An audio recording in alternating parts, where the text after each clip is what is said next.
Let's get down to business. Thanks for coming out tonight. I wrote me a manual, a step-by-step booklet for you to get. Oh, I make money moves. You can't see me, my time is now. What up, guys? Welcome back to the Fitness Times Business Podcast, the show created to provide you with the practical and strategic advice to help you level up in fitness, business, your career, your relationships, and your life. My name is Joseph Mansell. I am your host, joined with another installment of Your Four by my co-host, Brandon. Hello.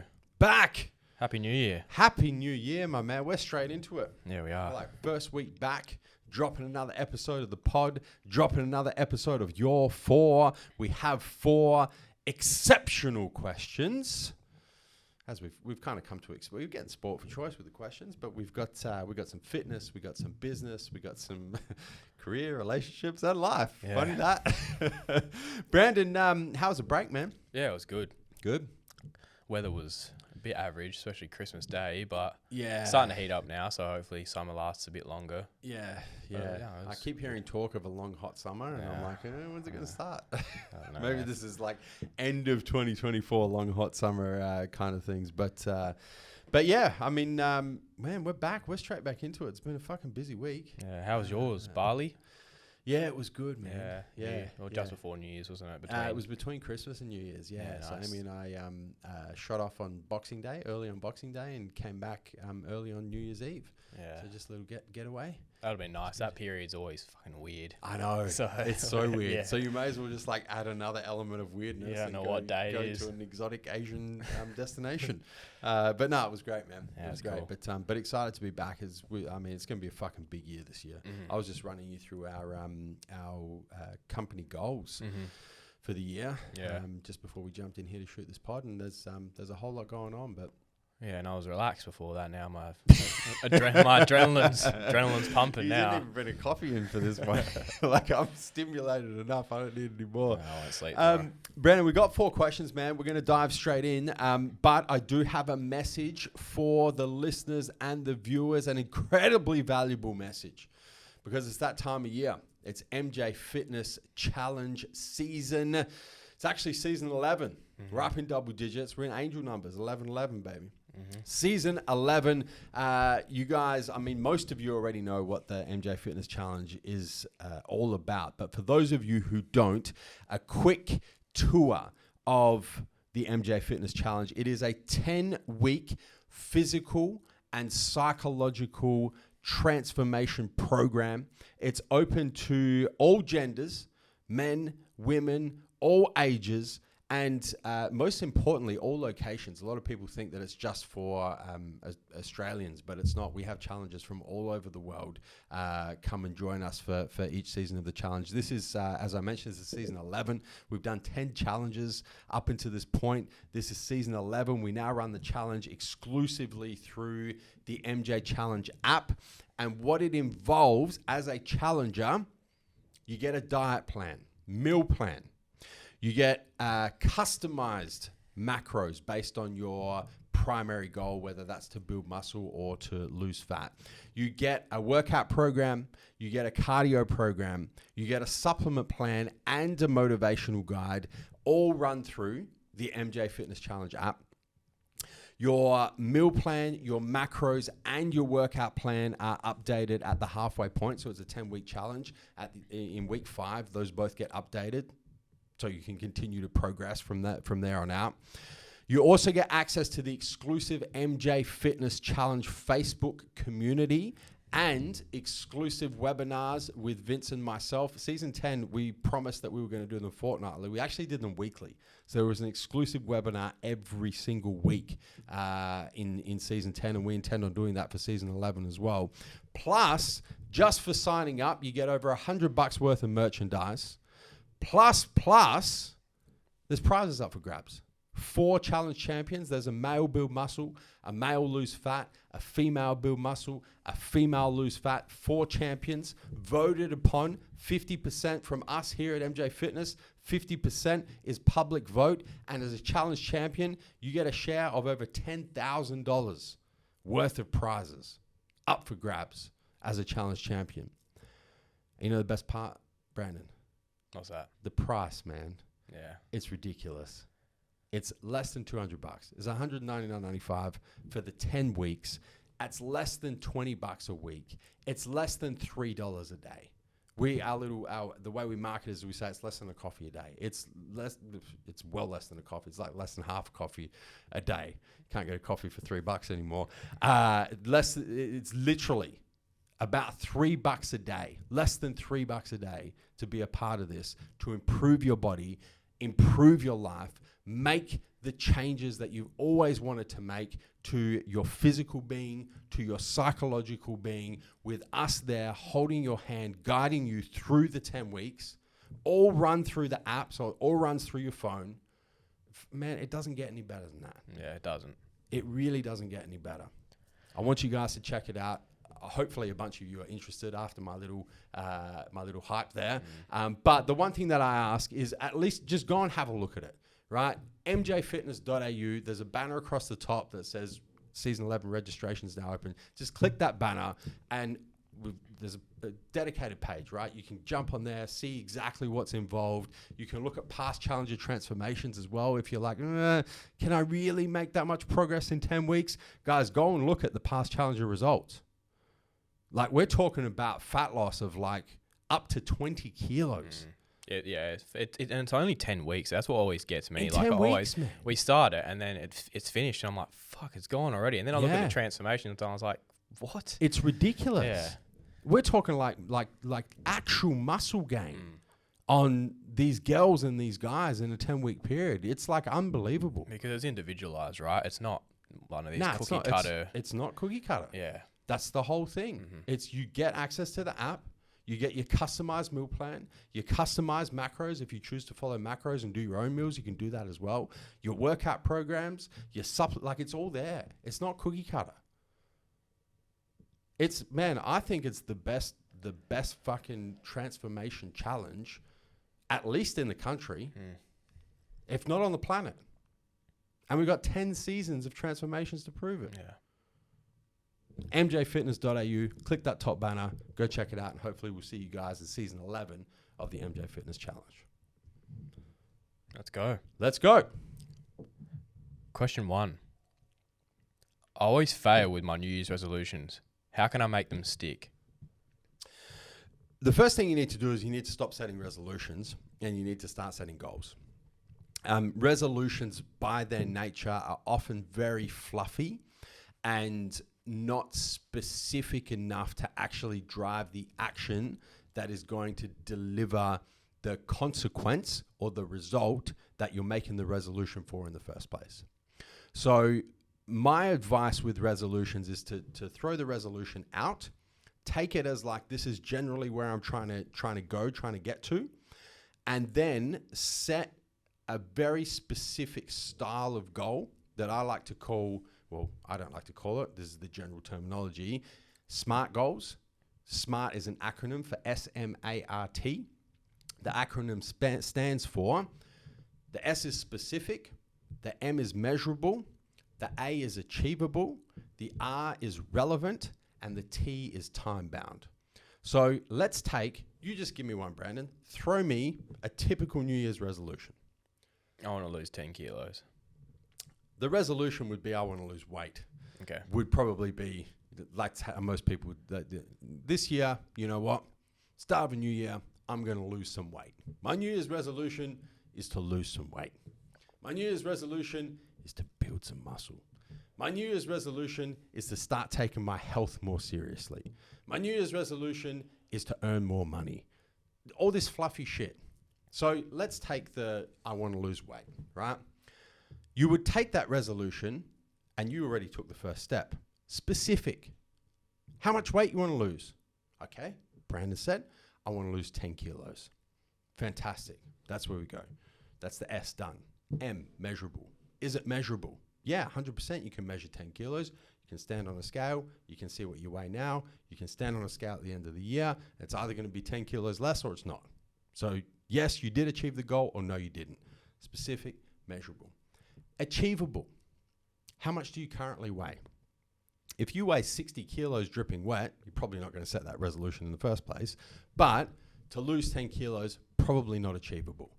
If you weigh 120 kilos and you've never really been on a fat loss journey before, I mean, I just said in the MJ Fitness Challenge, we have people lose 20 kilos in 10 weeks. So yeah, 10 kilos in a year is definitely achievable. But you need to make sure that you're not setting goals that are just not achievable. They're too far-fetched. You're never going to get there. Are relevant. Now, this is where a lot of people fall down. The only way you are going to stay on track with your goals when obstacles present themselves, when life gets in the way, when shit happens, and shit will happen, it's guaranteed, is you have to have a deeper meaning for why that goal is important to you. So when I think about the R in SMART, and I define that as relevant, I tie it back to why is this goal important to me in the first place? You need to go deep here. So losing the 10 kilos to you might be, I want to lose 10 kilos so I feel better about myself, so I have more self-confidence so that I can meet the partner of my dreams, for example. Or if you're a parent and you're 120 kilos at the moment and every time you're playing with your kids, you're out of breath and you need to stop, might be important to you to lose that 10 kilos because I want to be playing with my kids for longer. Mm-hmm. Or I want to live longer to spend more of this life with my kids because I know I'm overweight and I know it's a fucking problem. So the R, the relevant, very, very important. You need to find out why setting that goal is important to you in the first place, and it needs to be deep. Adds emotion to it, right? 100%. Yeah. 100%. And then, man, when, you know what, that obstacle comes in the way, you're going to think about playing with your kids, and that's fucking important to you. You're going to say, fuck the obstacle. Yeah. I'll figure out a way to get around it. And then the T in SMART is time bound. So by nature of like a New Year's goal, usually you've got yourself 12 months to get there. But you might cut that short. You might go, no. Yeah, that's a goal of mine, but I can get there in 6 months. So my T is actually going to be 6 months. Or it might be 10 weeks. This is something we have the challengers do as part of the MJ Fitness Challenge right at the start. Set SMART goals for the challenge. Your T is 10 weeks. So that's what you got to do. You got to get out with the resolutions, get in with proper goal setting, use the SMART structure, make sure your goals are specific, measurable, achievable, relevant, time-bound, and then execute. Mm-hmm. You usually spend a fair bit of time doing yours, don't you? Yeah, 100%. How long will it usually take? Look, I usually spend most of January, but I am getting much better at it. And to be fair, like a lot of my goals from year to year are kind of iterations of goals that perhaps I didn't quite get to the year before. So it's a bit quicker for me. So now it usually by the middle of January, I've got my SMART goals done. This year for the business, because we use the same structure for the business goals, right? For the company goals, the team goals, they're done. I did them yesterday. So done within just over a week. But this is not something that especially if it's your first time, you got to be realistic with this as well. You're not going to sit down and bust this out in an hour. It's going to take you, when I say up until the middle of January, I'll spend an hour and a day on it for 14, 15 days. Mm-hmm. So it even still takes me well over 10 hours to do this properly. Yeah, you really need to take the time to do them. Just because you haven't set your goals yet and it's the first week of January, take the time. You have all year to accomplish this and work towards them. So definitely in implementing SMART goals, especially when I first heard you talk about it 3-4 years ago. Might have been on a podcast, but setting goals definitely is one thing. By executing them daily is another. And I definitely set lots of goals at the beginning of the year and expect them just to happen. I get to the end of the year and I'm just like, fuck, I didn't achieve them. So SMART goals will help that. But what I really think that helps is tie the goal to an action rather than the outcome. So say your goal is to lose 10 kilos by the end of the year. Instead of focusing on the number itself, set your action for the week. Track my calories for the week. Or I'm going to do cardio 4 times a week. and plan it into your day or week. So that's why I think something like, I mean, I'm using something that you're working on at the moment, the accountability calendar, but even just something like a list, a power list, and just making sure you're working towards them at least each week, but at least you're trying to do it every day, at least like one of your goals. But also, like, here's another example. Say your goal is to make more money this year, rather than saying I want to make $100,000 this year. Rather focusing on that number, focus on the action that's going to get you there. So depending on the industry that you're in, if the way that you're going to get to 100K is you need to gain a new skill or upskill, set the goal that you're going to like study or work on that skill for a certain amount of time per week. I think that's definitely huge. Yeah, it's really the next layer, and you've done a really good job articulating that, because the next layer, once you've made your resolution stick because you've actually set SMART goals, is about building in, okay, let's say this is the 12-month goal. We'll come back to the fat loss because we can literally play this out. All right, 10 kilos. Let's say it takes you a month, or let's just say for ease, it takes you 2 months to set the goal. You got 10 months left, right? 10 kilos over 10 months, it's a kilo a month. Break it down into a week. How much do I need to lose a week? 250 grams. Okay, cool. What do I need to do on a daily basis to lose the 250 grams? I need to be in a caloric deficit, which means I need to track my food because I need to know how many calories I'm consuming. Probably going to want to drive that caloric deficit with some sort of exercise. So I'm going to commit to working out 4 times a week, doing cardio 3 times a week. Break it down into those really easily digestible steps that you can then start building habits and routines around, and using something like a daily accountability calendar is designed to do exactly that. Yeah. It's designed to get rid of old habits and routines and replace them with new ones that align with the goals you're trying to achieve. Yeah. 100%. And then you just fucking execute. That's it. Yeah. And that's where you got to just focus. Like, you plan the macro and then you just got to execute the micro every day. Yeah. And then at the end of the year, you'll be there. How do you eat an elephant? Break it down to bite-sized pieces. That's it. Yeah. Next question. Currently, I'm carrying a bit of fat. Not sure on percentages, but at the guess, I'd say maybe 20 to 30%, which was gained when I took time off training for a while and let myself go. I'm not new to the gym, but the aim was to drop fat, then to attempt to build muscle. However, that seems counterproductive to drop it and then try and build again, and naturally a bit of fat comes back on. Would you suggest slightly getting into a surplus of a couple hundred calories and building while monitoring fat levels till I get to a size and weight I'm happy with, and then aim to cut the fat? I just don't want to change goals and then be in the same spot.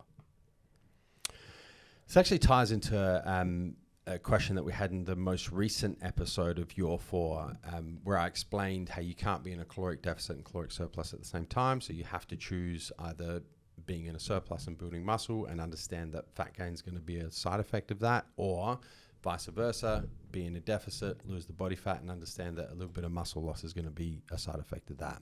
And I disclaimed that by saying that, as a newbie, you can recomp. There is a very small opportunity to do both at the same time. Outside of that, when the stimulus is not new, you got to choose one or the other. And this kind of ties into that because this person who asked this question is obviously not a newbie, because he said took time off training. So he's been training for quite some time and put a bunch of body fat on. The short answer to this question is lose the fat first. And the reason why I say that is because muscle tissue is going to grow much more efficiently in a leaner body. There's a lot of real hard data now that shows that to be true. If you are carrying too much body fat, it's just going to be more difficult for your body to build new muscle tissue. So lose the fat first, go into a caloric deficit first until you're happy with where your body fat percentage is at. I don't know what this sits for this person, might be 10, 12, 15, whatever it is. Once you're happy there, then flip the switch, go into a very slight caloric surplus and focus on building muscle. But understand that when you go back to that caloric surplus, a side effect of being in a caloric surplus and building muscle is that you will gain a little bit of fat. There's just no way around it. So lose the fat first, and then worry about building the muscle. Yeah, I agree 100%. I'd recommend cutting now. Get down to a healthy body fat percentage. There's a slight chance you might even recomp a little bit as muscle memory might kick in. Yeah, while you're right cutting. at the beginning. At the beginning, yeah. Yep. A little bit. Yeah, it depends like he doesn't say how long he's taken off, right? Yeah. Like if you've taken 2 or 3 years off, Yeah. you probably recomp at the start for a little bit. Exactly what you said. There's muscle memory. It's going to come back. Yeah. The first reason I say this is that if you're a bit overweight as well, and you start getting leaner, you're going to see progress a lot quicker. You look like you've built muscle. Yeah, 100%. You'll look a lot better, and which is going to help as well with motivation, and it's going to help build that habit of being back in the gym. Yeah. The second one, like you said, your body, it's easier to build muscle when you're lean. And secondly, when you're leaner or in a deficit, your body will be a bit more receptive to the food that's coming in. So then when you're trying to put on muscle, you'll respond a lot better. Yeah, I mean, your insulin sensitivity is going to go up. You're going to be able to partition carbohydrates much more efficiently. I mean, this is one of the reasons why muscle builds more efficiently in a leaner body, because the hormone responses of being in a leaner body are much more aligned with building new muscle tissue than the hormone responses in an overweight body. Yeah. And once you get leaner as well, it should be easier as well to monitor your bulk or your growth phase. 100%. And yeah, you'll naturally gain a bit of fat when you're in a surplus, but you can definitely minimize it with a slighter surplus and for a bit longer. Yeah, definitely. Yeah. And I think just aside from the aesthetic side of it, being 20 to 30% body fat is just not healthy. It's not healthy. Like at the end of the day, like it's called health and fitness. The health comes before the fitness for a very good reason. Prioritize the health side. Like you need to lose weight because you need to be healthy. And then you can worry about building the muscle. Yeah, definitely. Next question. Question 3. Can you share tips for overcoming self-doubt and imposter syndrome in a professional setting? 2 very different things, self-doubt and imposter syndrome. I'll address them in that order. So self-doubt is ultimately it's the fear of inadequacy. And I actually do a keynote speech about this. Well, this features in one of my keynote speeches is how to confront the fear of inadequacy. And ultimately the antidote to the fear of inadequacy, to the fear of self-doubt is courage, right? Because you go in knowing that you don't have the skills or the experience required to achieve the certain result, eyes wide open, but you have the courage and the faith to just take one foot, put it in front of the other, and then take the next foot, put that in front of the other, and just take it one step at a time and know that you'll figure it out as you go along. Ultimately, it just comes down to courage. There's really no other way to confront self-doubt than to just go, fuck, don't really know what I'm doing, but I'm pretty sure I can figure it out. So I'm just going to figure it out. Imposter syndrome is quite different because imposter syndrome, and there's actually a full episode of this podcast, Leah and I discuss imposter syndrome. I think the title of the episode is actually Imposter Syndrome. It'll be in the feed if you guys are interested.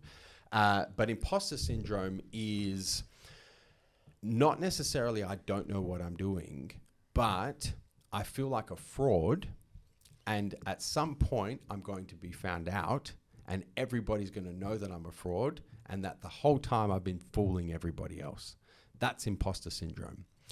The antidote to imposter syndrome is not courage, because often courage is actually not opposed to imposter syndrome. You can actually be quite courageous but still experience imposter syndrome. I get it a lot. I don't have a problem with confronting self-doubt. I have a lot of courage in that regard, but often I will experience imposter syndrome because I'm like, oh, fuck.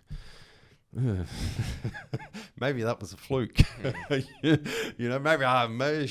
I don't, someone's going to find me out and expose me for the fraud that I am. That's imposter syndrome. So 2 very separate things. The antidote to imposter syndrome is not courage. The antidote to imposter syndrome is very hard data that you actually do know what the fuck you're doing. It's very hard evidence that, you know what? I am very good at this. I am very good at that. And here's the proof that backs that up. And being able to anchor back into that and understand that imposter syndrome is just this manifestation of thoughts that you've kind of come up with. No one's gonna expose you. You're not a fraud. No one's gonna, find you out for who you truly are.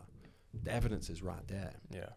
And as part of that evidence, one of the best antidotes to imposter syndrome is to get feedback from people who know you well, who can say, "The fuck are you talking about, man?" Like, I get imposter syndrome about this podcast. I was going to say that as well. Like I do. Yeah. I really do. People send me messages, they see me, they talk to me about, how positive impact I'm like, fuck, shit. I'm not really that good. You know what I'm saying? Like, you sure it was me you were listening to? You sure it was the fitness times? No. You must be confused. That must be a different. No. But then I have people tell me, no. Like, this shit changed my life. I go, okay, well, fuck. If there's enough people that say it, it must be true. So that's the antidote to imposter syndrome. Hard data. Yeah. Do you think it's a confidence thing? Like where you're like, maybe not a confidence issue, but where your competence is more than your confidence. I don't think so. No. I think, man, some of the people that I know who struggle with imposter syndrome the most are some of the most confident people that I know. Whether the confidence is real or not is probably a different question. It could be confidence driven by high security values, which manifests as insecurity. And the confidence could kind of be put on to combat that insecurity.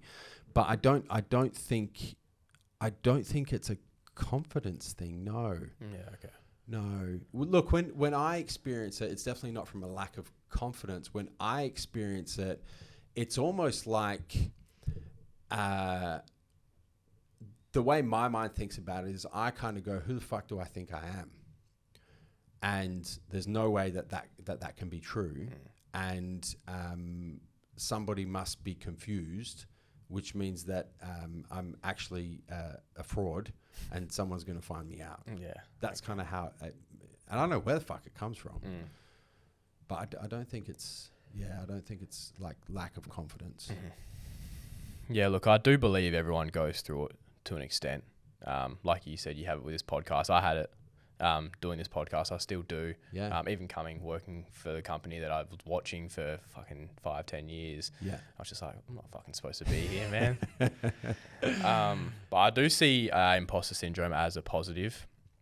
If you feel like an imposter in a role, I think that's growth. It means that you're usually doing something new and have a new opportunity, and you can only improve and advance from there.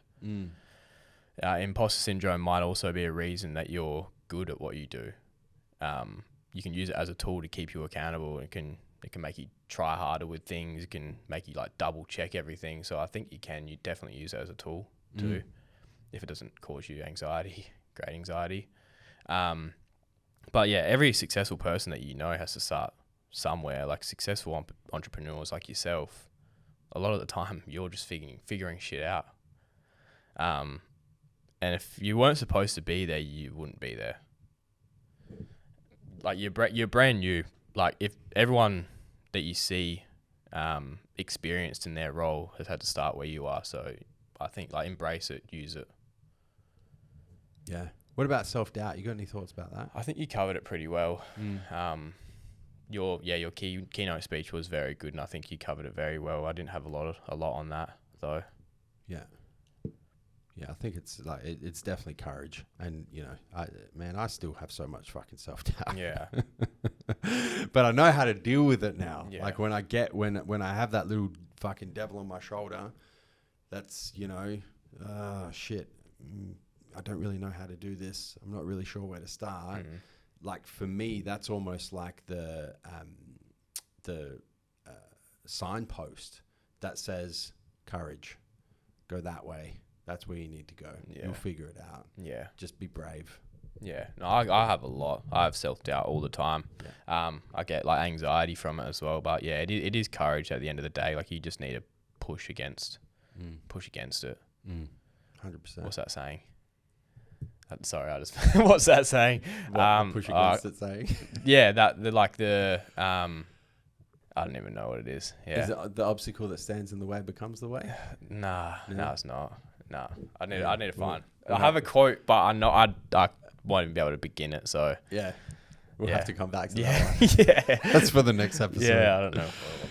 All right, Brandon, one more question, man. Last question. Last question. Do you plan to retire within 10 years after having established a successful business? No. It's a weird question, Yeah. actually. Well, maybe it's not weird. Maybe it's just weird to me. I have never really thought of... I'll be honest. One of the things that I really struggle with is thinking in lengths of time that are significantly longer than my personal life experience. I was having this discussion with Amy on the weekend. It was my parents' 40th wedding anniversary last Sunday. So congratulations to my parents. Congratulations, Mill. Scooter. Million Scooter, 40 years, bloody hell. It was 40-year wedding anniversary. And Amy and I were talking about it. And I was like, I just can't, like my brain does not compute 40 years. Like I'm not 40 years old. And I think that's why it does that, is because I have no ability to perceive that length of time because I haven't lived that length of time. More importantly, I haven't lived half that length of time as like an adult. So I really struggle. Like I can think really well in 5-year blocks. I can think reasonably well in 10-year horizons. 15 for me is kind of fuzzy. 20, I just shut down. It's almost like I fucking malfunction. And anything after 20, I have no way of appreciating that length of time. Which is interesting because one of the other things that I do is meditate on my mortality a fair bit. And I kind of think about, oh shit, how old will I be when I pass on from this life? But back to the question, because I'm way off topic now. Because I can't think in that long a period of time, I don't think about retiring at all. Like I never have. And I don't know if that's just a function of my age, or if I just never will. I'm not really too sure. But my motivation for establishing a successful business or multiple successful businesses is definitely not to retire. It's just not something that plays in my mind at all. The fuck would you do? Yeah. Like, dude, honestly, Yeah. you asked me how the holidays were between Christmas and New Year's, and I said I went to Bali for 5 days. Yeah. By day 3, I'm like, okay, Yeah. Let's get it. let's go do something. You know what I'm saying? Yeah. 100%. What the fuck would you do when you retire? You gotta do something. Each their Yeah. own. I've got a bit of a follow up to that. Yeah. Like as an owner of multiple businesses, you're very involved and hands on in these businesses, and quote unquote the face of these businesses. Yeah. Do you think that as these businesses evolve, like obviously they have a lot, and you get deeper into your journey, you'll start like running these companies from further back? Yes. Or do you always like plan on being like in the business, if that makes sense? No, I always plan on being in the business. Yeah. Yeah, for sure. Being the face of different businesses, not so much. Yeah, and I mean that's one of the reasons for the rebrand from Massive Joe's to MJ Fitness. Is just to start to kind of pull back from being the face. Obviously, I still have everything to do with the running of the business. But yeah, I guess kind of pulling that back a little bit. That's one of the reasons. That's not all of the reasons for the rebrand. It's got to do with, the direction that the market's gone in, our customer base, where we want to be appealing to new customers as well. But yeah, to kind of come back to your question, it is something that I think about quite frequently. Is, you know, what sort of involvement do I want to have with the different, now they are actually different businesses, with the different businesses. And the other side of that as well is we all have finite resources, right? So we all have 24 hours in a day. We all have, we don't have the ability to pause time. We all have finite energy in a given day. We all have finite psychological resources in a given day. So you can become great at anything, but you can't become great at everything, which means you have to say no to certain things to allow yourself to say yes to other things. So it's opportunity cost. And that's what I think about a lot is I'm like, you know, if you go back 10 years ago, you go back to 2014, like literally the only thing I did was Massive Joe's. That was it. There was no apparel brand. There were no supplement brands. There was no personal brand. Like my personal brand was Massive Joe's. I didn't even have a fucking personal Instagram account. It was Massive Joe's. that was me, you know. So that was my focus, and that's what I said yes to, and pretty much said no to everything else. Whereas now there's a lot more going on, right? And there's certain things I have to say no to allow me to say yes to other things that I want to explore. And I think for me as well, like that just has so much to do with, you know, one of the double-edged swords of who I am as a person is the really deep-seated entrepreneur mindset that I have, where like I want to go and do a bunch of things. It's a deep-seated entrepreneurial mindset, and it's also like my personal ambition too. Like I want to go and do a lot of different things. I want to go and explore a lot of different things. I want to try this business and try build this business, and I see this opportunity here that I want to pursue, and that opportunity, and so on and so forth. I can't do them all. So I need to say no to certain things to allow me to say yes to other things. Mm-hmm. So that's kind of, I know it's a little bit kind of, makes sense to me in my mind. It probably came out like a bunch of verbal diarrhea, but those are some of the things that you know that I think about in that regard. Yeah, no, it's a good insight.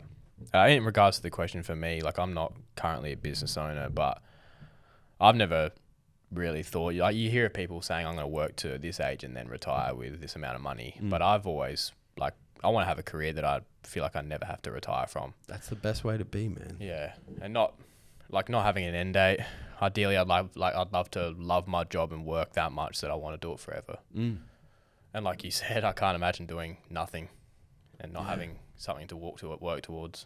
Yeah, 100%. I think retirement, you know, to different generations means different things. You know, I think retirement to my generation, your generation, I guess like really, I'm definitely a millennial.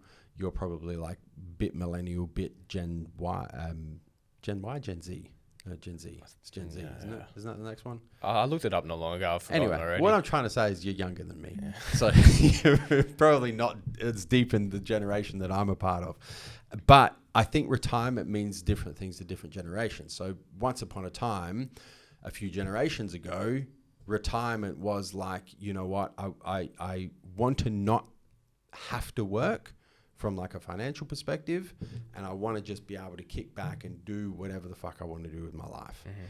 I think retirement to like our generations or the newer generations is probably about having the financial and the time freedom to be able to do what you want, but that doesn't necessarily mean doing nothing.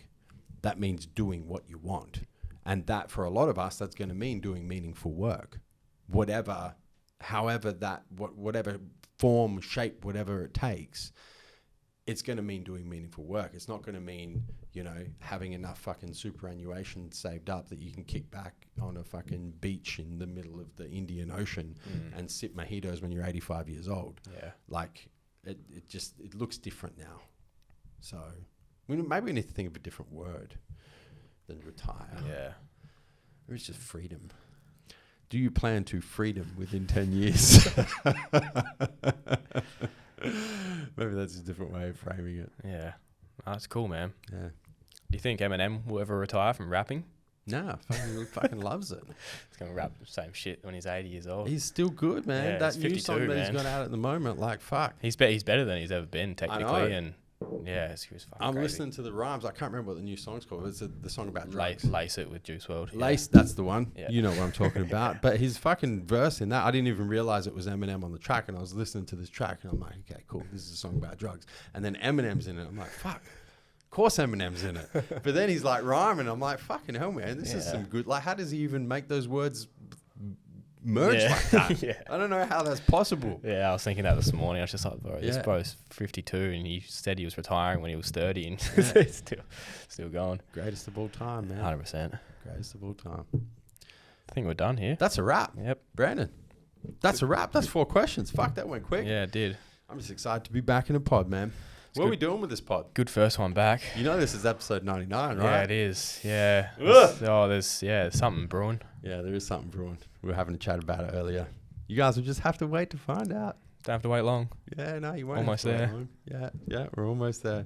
Brandon, thank you so much, man. Thanks, man. It's been an absolute pleasure. Once again, an episode of Your 4. Guys, the one thing we ask in return, if you have enjoyed listening to this episode, if you've gotten some valuable information out of it, if you've had a laugh, if it's just helped your drive to or from work go a little bit quicker and you've been entertained, the one thing we ask in return is that you guys share the show. The way that we would love to see it shared is take a screenshot on whatever podcasting platform you're listening to right now, and post that screenshot in your Instagram story. Tag Brandon at Brandon Verdi. Tag myself at Joseph Mansell. We see those tags. We truly appreciate them. We like to share as many of them as we possibly can. We're back, baby. 2024. Let's go. Off to a flying start, Brandon. Thank you. Guys, you could have been anywhere in the world right now, but you're here with us. We appreciate that. Until next time, we'll catch you on the flip side. Thank you guys so much for tuning in to this episode. We hope you enjoyed listening. A couple of things to round out. Firstly, if you've yet to subscribe to the Fitness Times Business Podcast on your favorite podcasting platform, make sure you do that right now so you don't miss any future episodes. Secondly, if you guys took some value from this episode, the one thing we ask in return is that you share the show. And finally, if you've yet to leave us a 5-star rating, make sure you do that before the next episode.